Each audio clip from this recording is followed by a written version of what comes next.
اشتقت للقرطاس والأقلام وإلى صرير كتابة الأحلام.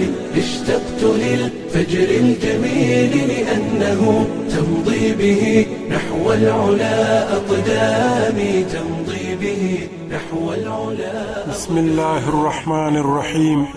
عبد الله بن عباس رضي الله تعالى عنهما داد رسول الله صلى الله عليه وسلم دی کاکا زوی ده. هغه وایي چې زه له رسول الله صلى الله عليه وسلم سره په یو سفر کې ملګری وم. بیا رسول الله صلى الله عليه وسلم راته وویل، د حدیث متن داسې ده: عن ابن عباس قال كنت رديف رسول الله صلى الله عليه وسلم فقال يا غلام ألا أعلمك كلمات ينفعك الله بهن؟ قلت بلى يا رسول الله.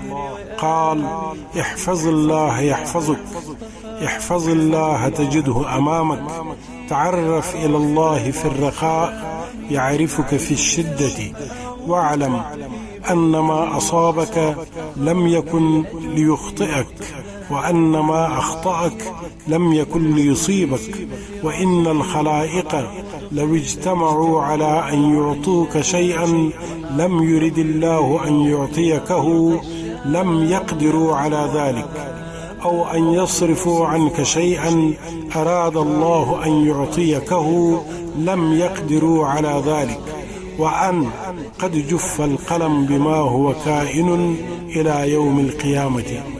فإذا سألت فاسأل الله، وإذا استعنت فاستعن بالله، وإذا اعتصمت فاعتصم بالله، واعمل لله بالشكر في اليقين، واعلم أن الصبر على ما تكره خير كثير، وإن النصر مع الصبر، وأن الفرج مع الكرب، إن مع العسر يسرا.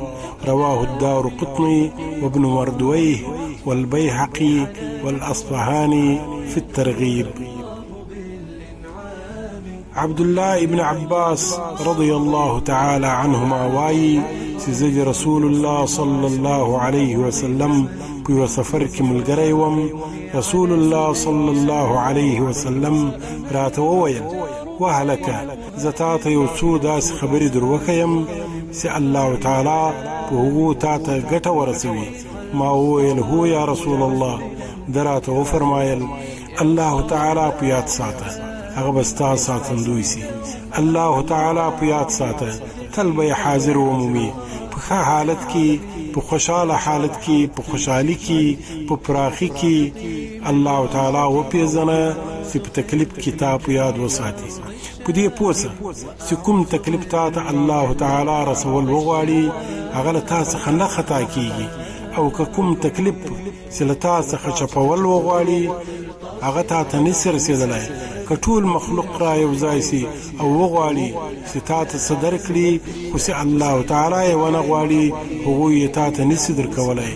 او که کوم ځور له تا څخه لرې کول وغواړي، خو چې الله تعالی یې لرې کول ونه غواړي، هیڅوک د هغه ځور د لرې کولو قدرت نه لري.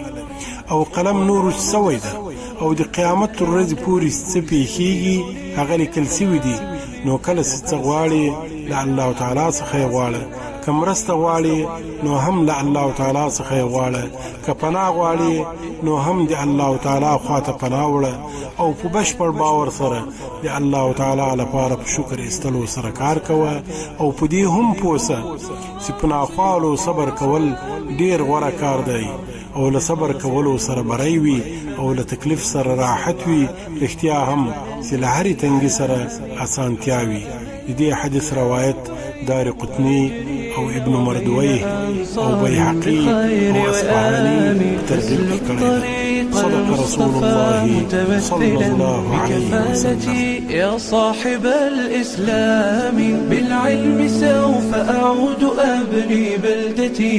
شارك أخاك الأجر في إتمام. أمسك يدي كي تستقيم دراستي، وأعود خريجا لأرض الشام، وأعود خريجا لأرض